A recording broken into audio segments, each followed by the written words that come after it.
Bonsoir à tous, bienvenue sur Fil Europa pour un nouveau podcast. Aujourd'hui, on va parler de Noël. Noël, ses jouets, ses cadeaux. Noël, ses joies, ses déceptions, ses envies et ses gros rêves qu'on a peut-être toujours encore. Ce soir, on reçoit Nico et Antoine. Bonsoir les amis. Salut, Salut, bonsoir. salut, bonsoir. On va parler des Noëls qui nous ont marqués enfants, des jouets qu'on a donc aimés, qu'on a aimé recevoir, qu'on aurait aimé recevoir parce qu'on ne les a jamais eus, et peut-être aussi des jouets qu'on aimerait bien avoir à ce Noël 2019. Si nos proches nous écoutent, c'est l'occasion de sortir le carnet de chèques ou la carte bleue parce que ça va banquer. Antoine, Nico, à quel jouet, quand vous pensez à vos Noëls passés, à quel jouet vous pensez avec le plus de nostalgie, celui qui vous a le plus marqué? Allez, on va dire un ou deux jouets, des Noëls peut-être différents en fonction des périodes de votre enfance qui vous feront dire, ah, ça c'est le jouet que j'ai adoré enfant et je l'ai eu à Noël, c'était un très bon Noël. Toi, à Antoine, toi l'honneur. Vas-y. allez, Ah, vous battez pas. bon, ouais, moi, un des plus beaux souvenirs, je pense que ça doit être le Noël 84, euh, où en fait mes parents m'avaient offert à la fois, alors c'était vraiment la vague Retour du Jedi, et m'avaient offert le Rancor et Jabba the Hutt en boîte. À l'époque, c'était un truc de fou, quoi. C'était des jouets qu'ils avaient mal planqués, je me souviens, par contre, dans un placard du salon. Et en fait, c'est à la fois un très bon souvenir et un souvenir où je me dis c'était une connerie. C'est-à-dire que, en fait, j'étais au collège, donc ils me laissaient assez seul à la maison et j'avais découvert la planquette, la cachette des jouets. Et en fait, tout le mois de décembre, j'allais chercher le Rancor et Jabba, et j'ai joué tout le mois de décembre jusqu'à Noël avec, quoi. J'ai dû les remettre dans la boîte, ils n'avaient pas fait le papier cadeau, j'avais remis tout dans la boîte n'importe comment le 23 décembre, et quand ils m'ont offert les jouets, bah, c'est marrant, t'as pas l'air si content que ça, quoi. Si, j'étais super content, mais en fait, j'avais joué tout le mois de décembre avec, quoi. Voilà, donc c'est assez drôle. Euh, Le petit c'était truand. et du coup, voilà, faut jamais faire ça. Faut pas ouvrir les jouets avant. Surtout Euh, pendant un mois. alors, ouais, bah voilà, ouais. Pour le Père Noël, je dis rien, hein, pour ceux qui écoutent. Je dis pas s'il existe ou pas. Mais pour les jouets, surtout, ne faites pas ce que j'ai fait. Mais voilà, ça reste un souvenir où en fait, j'ai moins joué en janvier avec mes jouets qu'en décembre, quoi. Voilà. Nico. Euh, alors moi, c'est un peu particulier parce que c'est l'imprévu. Enfin, c'est des souvenirs d'imprévu, des choses qui n'étaient pas prévues dans ma liste. On fait tous plus ou moins des listes pour Noël quand on est gamin. On a ce souvenir-là. On sait plus ou moins ce qu'on va avoir. Et moi, j'ai deux surprises en tête. En fait, des choses qui n'étaient pas prévues que j'ai eues. C'est d'abord le Rocher de la Peur. Ouais. Cette C'est Fright Zone, c'est le truc de zone. Horvath, c'est ça? Ouais. Absolument. Et ça, c'était pas prévu. Et j'ai la photo encore où je suis en train d'ouvrir la boîte et je lève les mains en l'air, je les pose sur ma tête parce que je suis choqué de voir la boîte, c'était pas prévu. Et cet instant-là, il a été photographié par, je pense que c'est ma mère qui a pris la photo. Et on me voit les mains en l'air où je suis émerveillé par la boîte, quoi. Je ferai un scan de cette photo et je la mettrai sur le site parce elle vaut le coup d'œil. Donc c'est vraiment cette notion d'imprévu et le même cas de figure s'est reproduit, je dirais, 3 ans plus tard. Ça doit être en 91 si je dis pas de bêtises, avec le playset des Tortues Ninja. Ouais. La base, en fait, les égouts. Et ça aussi, c'était pas prévu et je me revois ouvrir cette boîte le paquet, je sais pas ce que c'est. Et puis pareil, je pète les plombs parce que c'était pas prévu et c'est une grosse boîte, c'est magnifique. Ouais, j'ai vraiment ces deux souvenirs-là qui pop comme ça instantanément. J'en ai d'autres. J'ai des véhicules qui m'ont marqué. Rhino, l'hydrofoil, on en parlait aussi. Je l'ai eu quand j'étais gamin. J'étais traumatisé par cette boîte. Voilà, c'est les choses qui me viennent là spontanément comme ça. Ah bah écoute, hein, on a des trucs en commun parce qu'effectivement pour moi, le Rhino de Masque, c'est probablement un des jouets avec lequel bah, j'ai le plus joué, que je trouve encore aujourd'hui magnifique, que j'ai racheté pour mon fils, qui est un jouet quasiment parfait entre l'aspect playset, l'aspect véhicule. Tu peux mettre 4 5 personnages dedans, tu as un petit véhicule qui se détache, un lance-missile, une base qui s'élargit pour pouvoir ouvrir le laboratoire et faire apparaître le lance-missile. pour moi, c'est un des jouets les plus sympas, avec tous les action features qui sont vraiment bien intégrés et qui correspondent, bon, pas toujours au film, mais en tout cas pas à la série, mais en tout cas à ce qu'ils ont fait de l'idée de masque d'un véhicule qui se transforme en base de combat. C'est vraiment un jouet formidable. Et l'autre jouet, moi, qui m'a marqué, mais j'étais un peu plus jeune, enfin, à peine, c'est le Snake Mountain. C'était vraiment la base de Skeletor que je voulais avoir gamin. Je sais que mes parents avaient beaucoup galéré parce qu'il était en rupture en pas mal d'endroits. Et quand je l'ai eu, c'est vrai que c'est peut-être pas le jouet le plus fidèle au dessin animé, c'est peut-être pas le jouet le plus fun de la Terre, mais il y avait quelques trucs vraiment sympas de l'électronique, il y avait des espaces de jeu un peu différents entre l'extérieur et l'intérieur, des choses que n'avait pas finalement le Castle Grayskull, le château, le château des ombres. Et pour moi, c'était un jouet qui avait une valeur vraiment particulière.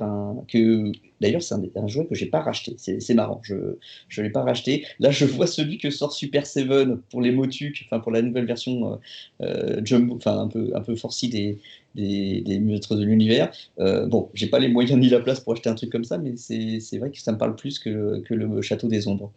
Vraiment. C'était le jouet avec le serpent qui transformait la voix, c'est ça? C'était un loup qui transformait la voix, c'était un micro qui était dans la tête de loup, et il y avait un serpent qui était articulé, qui était articulé sur pivot et qui basculait devant la porte grillagée en haut de la montagne. Mais je vous invite à regarder ce qu'a fait Super Seven, parce que ils ont recréé une cascade, c'est vraiment un beau truc qui ressemble un peu plus finalement à ce qu'il y avait dans le dessin animé. Sinon, alors ça c'est pour les jouets qu'on a eu et qu'on a adoré. On a aussi peut-être pas des déceptions, mais en tout cas des regrets, des envies qui n'ont pas été satisfaites. C'est bien d'être frustré quand on est enfant, c'est éducatif, mais il y a des choses qui vous ont marqué parmi ces frustrations? Parce que moi, je pense que j'ai vraiment été gâté. Puis, alors, je louchais un peu sur des jouets que j'allais voir chez des copains et je me disais, oh là là, j'aimerais bien qu'on m'offre ça, mais c'était.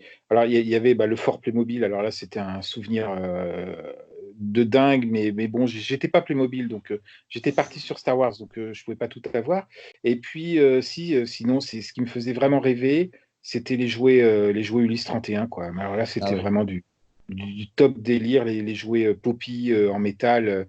Je pouvais jouer des heures, les regarder en magasin et tout. Puis mes parents, je sais pas pourquoi, mes parents, ils ne les trouvaient pas. À chaque fois, ils me disaient, mais écoute, on les trouve pas. Je sais pas, j'ai vu là, il y a un bouquin qui est sorti, j'ai vu que les boîtes, elles avaient connu une évolution assez amusante. On parlait dans un autre podcast des évolutions de packaging et tout ça. Je crois que Ulysse 31, ils avaient fait des boîtes trop petites au début et après, ils se sont mis à faire des boîtes qui doublaient de volume en mettant plein de vide dedans pour que les parents les voient mieux.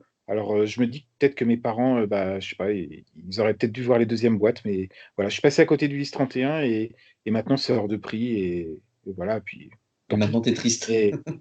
ouais, non, j'ai fait d'autres choix. Et puis, non, j'ai trouvé quelques bricoles, mais des jouets cassés, des trucs. Mais voilà, l'Odysseus, puis l'espèce de vaisseau en 3 parties là qui La se. trinavette, là, c'est la tripartite. Ouais.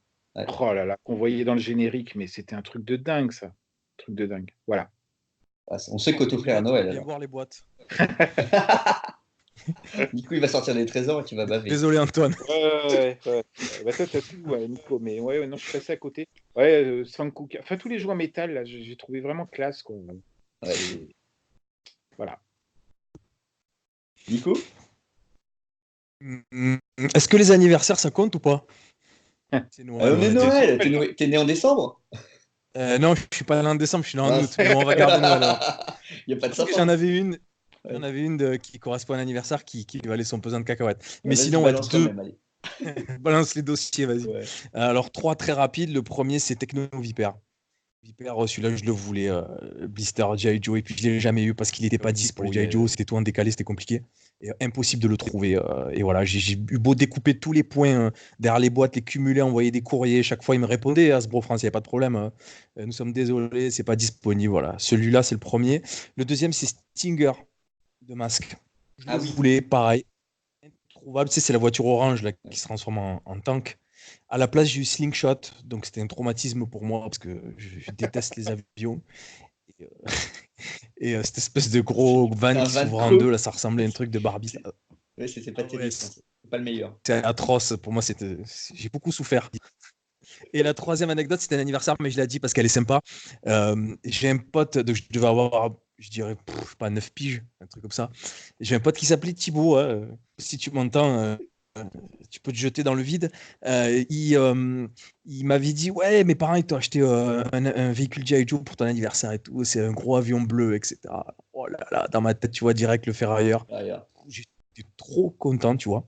Il me dit ça une semaine avant mon anniversaire. Et, cette semaine-là, je dors pas pendant une semaine, tu vois. Je pense que à cet avion bleu, en fait, que j'ai dans ma tête. Et puis le jour de mon anniversaire, il se pointe avec un tout petit paquet cadeau, tu vois, qui faisait la taille d'un blister. Et en fait, c'était l'escaladeur qui m'avait acheté ses parents, tu vois, c'est le petit accessoire qui se clipse dans le dos des Dans le dos, ouais. personnages. Et voilà, et si tu veux, au moment où j'ouvre le truc, quoi, mon pote, il me regarde et il comprend qu'il a fait une boulette, qu'en fait, ça m'a touché. Mais je lui en veux pas du tout, mais je trouvais ça marrant, quoi. On va rester sur le thème G.I. parce que moi, c'est celui qui m'a marqué. Tu l'as évoqué là tout à l'heure, Nico, c'est l'hydrofoil. Moi, je kiffais sur ce bateau rouge de Cobra où tu pouvais mettre une dizaine de persos, un truc de dingue. Enfin, un vrai beau jouet. Bah, bon, c'est pas. C'est moi la déception du Noël 87. Bon, j'avais eu le Dragonfly, l'hélico vert de G.I. Joe. C'est pas pareil, c'est pas le même usage, Ouais, on met moins de persos. Et puis, pareil, moi, les avions, c'était moins mon truc. Les bateaux, ça me plaisait bien, les avions, moins, je sais pas. Mais l'hydrofoil, c'est le jouet, bah tiens, c'est pareil. Hein. C'est le jouet que j'ai. Mais moi, je l'ai toujours pas eu. Je l'ai pas racheté non plus, tiens. Et c'est vrai que bah, ça fait partie des choses qui restent dans notre esprit quand on pense aux jouets passés et qui se dit, tiens, qui nous font dire, tiens, ah, celui-là, peut-être qu'un jour j'achèterai, et puis finalement, ça vient pas. Mais c'est des bonnes anecdotes, on découvre des souvenirs assez sympas les uns les autres. Et justement, parlant de ces regrets, est-ce qu'il y a quelque chose que vous, là, allez, budget illimité, place illimitée, c'est pas le sujet. Si vous faisiez votre lettre au Père Noël aujourd'hui sur un jouet, que ce soit vintage ou récent, un truc un peu qui a de l'allure, qui a du prestige, comme on dit du côté de Camelot, sur quoi votre choix se porterait comme ça, tout de go? Hmm. Moi, comme ça, tout de go, quand même le Foco Millennium Lego, cher et qui prend de la place, donc Le tout nouveau, là, hors enfin de, celui à 800 ouais, balles, là, voilà, c'est ça? hors de portée. Mais en fait, voilà, c'est pas tellement pour le jouer, c'est que si je l'avais, ça voudrait dire, que je peux dépenser 500 euros dans un jouet en one shot. Bon, j'ai déjà dépensé plus, mais pas en one shot. Et deux, ça voudrait dire surtout que j'ai beaucoup de place, quoi, que je peux et que j'ai une famille qui est d'accord pour que j'étale un Lego dans le salon pendant des mois, quoi. Donc voilà, c'est tout ce que ça implique derrière, en fait, qui voudrait dire que c'est pas tout à fait la même vie, que c'est pas possible, que c'est peut-être bien, que c'est peut-être pas bien, mais enfin voilà, vous avez 4 heures, quoi. Voilà. Enfin, en gros, l'idée, c'est que ça voudrait dire que c'est notre vie, quoi. Quand Pas tu dis forcément. que ça resterait Ouais. pendant des mois dans le salon, c'est parce que ça va te prendre des mois à le monter, c'est ça? Ah, je pense, ouais, bah, je pense que ouais, puis je prendrai mon temps, quoi. C'est un truc, je pense, qui se savoure. Voilà, donc c'est un rêve, ça relève de la mission impossible. Donc voilà, mais voilà, c'est ce qui me vient à l'esprit. Après, il y a d'autres jouets. Il y a des trucs après, c'est plus des gammes, je dirais, où maintenant il y a des jouets qui sortent. Je pense par exemple, c'est un truc tout bête, hein, mais quand on était petit, on regardait Wacky Race, là, Satanas et Diabolo, Oui. et j'aurais adoré à l'époque qu'il y ait des petites voitures, des petites autos qui reprennent Lady Penelope et tout ça. Et ça, enfin, à ma connaissance, ça n'existait pas quand on regardait ça en fin des années 80. Et maintenant, ça existe, mais bon, faut les importer, c'est pas forcément des jouets, c'est plus des trucs à exposer de collection et tout ça. Voilà, c'est des. Puis, si, il y avait la voiture de Satanas en Joustra, je crois, qui existait et qui est complètement hors de prix. Ah bah tiens, voilà, bah du coup, Voilà, ça trouvé. un truc pour, ouais, voilà, pour la question précédente, ça marche aussi. Voilà. Ça fait double emploi. Ouais, Nico, exactement. trouvé Nico? Ouais. Et c'est bon, oui, je suis là. Allez, vas-y, c'est ta fiche à pause technique. Tu peux nous parler du jouet que tu aimerais avoir? Est-ce qu'on a droit au vintage? Parce que moi, je Ah fais bah pas de bien moderne. sûr, on a le droit au vintage. Merci. Alors, ça serait là actuellement, ça serait un Power Patroller. Voilà. C'est vraiment le jouet que j'aimerais avoir dans la gamme Power Lord. Ah, C'est le véhicule d'Adam. C'est comme le Spicer qu'on a publié il y a quelques temps sur le magazine. Voilà, ça fait partie des véhicules qui sont assez difficiles à trouver dans la gamme Power Lord. Je dirais celui-là. Et puis après, ça serait, ouais, je vais revenir sur le Techno Viper, quoi. J'aimerais bien l'avoir référence en blister FR. Ça me ferait bien plaisir, voilà. Hmm. ah, Ça m'irait très bien. c'est pas des mauvais choix. Et en récent, Il fait pas ça. Je, il fait pas, je pas fais récent. pas de récent, ouais, tu vois. Il est antiquaire, Nico.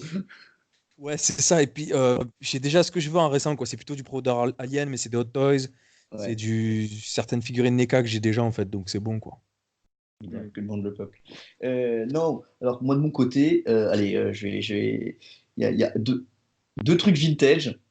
Un, c'est un souvenir de Pif Gadget avec l'étoile noire Palitoy hémisphérique en carton, euh, Ah, et ouais. qui est un jouet qui m'a fait rêver devant les publicités. Non, je trouve que c'était même un journal de Mickey, enfin, devant les publicités vintage comme ça, de magazines pour Ouais, enfants.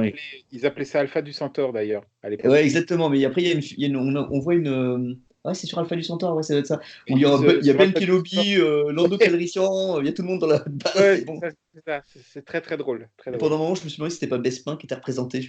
Quand j'étais gamin, j'avais du mal à tout situer. Et ensuite, alors ça, c'est vraiment le gros coup de cœur. Et je me rappelle de l'exposition qu'avait fait Grimbert Arnaud Grimbert, ouais. Arnaud Grimbert au C'est un musée des des- Arts Décoratifs à Paris, où il y avait les deux Death Star Palitoy mis l'une sur l'autre, enfin tête bêche, ce qui faisait que ça faisait une sphère complète, et je trouvais ça génial. Moi, c'était mon coup de cœur de l'expo. Je pense que j'ai fait craquer là-dessus, plus que sur les protos. C'est mal, je sais, mais c'était vraiment ma révélation de Ouais, collectionneur. t'as des très bon goût. Et ensuite, alors en vintage, c'est un truc que j'ai jamais vu en rayon, que j'ai découvert, mais je savais même pas que c'était un vrai jouet avant de devenir collectionneur. En 1987, aux Galeries Lafayette à Paris, dans les vitrines de Noël, il y avait un USS Flag G.I. Joe avec des vaisseaux, des avions en vol ou sur le pont d'envol, donc des Sky Strikers, les F-14 là, et une rangée de matelots, c'était des loups des mers, shipwreck, au garde à vous sur le pont du truc, et je pensais que c'était un truc qui avait été créé pour la vitrine, comme ils font des décors. Et en fait, bah non, c'était le USS Flag, et j'ai découvert que plus tard que c'était un vrai jouet. Alors c'est un jouet immense, hein, il fait la taille d'un lit, mais c'est un truc qui, un jour, si j'avais l'espace, ouais, le temps de convaincre que c'est important que je l'ai, et l'argent pour acheter tout ça, ouais, ça ferait partie peut-être des choses que j'aimerais bien avoir un jour. Et après, dans le même ordre d'esprit, hein, et en récent, même problématique de place, de temps, de lieu, d'argent, ça va être la barge de Jabba qui a sorti Ah bah Hasbro oui. l'année dernière, enfin non, cette année, par Aslab, et qu'on vous présentera un jour dans Fluoropop si Vincent se décide à nous faire les photos, parce qu'il là, il va pouvoir nous la présenter en détail. C'est un truc que j'aimerais bien voir, avoir des détails là-dessus, parce que c'est vraiment un jouet monstrueux en taille et en détail, en réalisme par rapport au film et à l'idée qu'on se fait de la barge de Jabba. Et c'est vraiment, vraiment le gros jouet, et ce pourquoi je pense Aslab est une réussite, même s'ils n'ont pas tenu toutes leurs promesses. Au moins, sortir un jouet comme ça, chapeau bas, parce que c'était pas gagné Ouais. de nos jours. Ils Voilà. en ont pas vendu beaucoup en France, hein, je crois, mais on a Bah, c'était aussi pas disponible Luc hein, après. Courleciel. Ouais. Il y Donc, a Luc Courleciel en Suisse qui l'a aussi, je crois. Il faudrait qu'on lui ouais. demande des photos. Bon, bah écoute, Ouais. c'est un projet, il faudrait qu'on voit, mais c'est vrai que comme Aslab, la plateforme de crowdfunding, enfin crowdfunding, c'est même pas, enfin c'est du préfinancement, c'est de la précommande de Ouais. Hasbro, était réservée outre-Atlantique, il a fallu passer par des moyens détournés pour les avoir pour les Européens. C'était dommage, sait que Hasbro on leur a signifié que c'était dommage, qu'il fallait pas recommencer. On leur a dit que ça serait bien d'y penser la prochaine fois. Bon, écoutez, on verra si ça fonctionne. Je dois avouer, je me suis même pas penché sur la question pour quand ils ont sorti Unicron en Transformers cet été, savoir si c'était ouvert en Europe ou pas. C'est l'occasion de jeter un œil. Je regarderai ça, tiens. Ça fera un peu de lecture pour ce soir. Voilà pour ce moment un peu de Noël, hein, avec des bons souvenirs, quelques petits regrets, quelques rêves encore dans nos têtes. Merci à Nico et Antoine d'avoir participé à ce moment. On vous Merci à dit, toi, Julien. non, mais c'est toujours un plaisir. Et on vous dit à très vite sur Fuguropop. Au revoir. Ciao.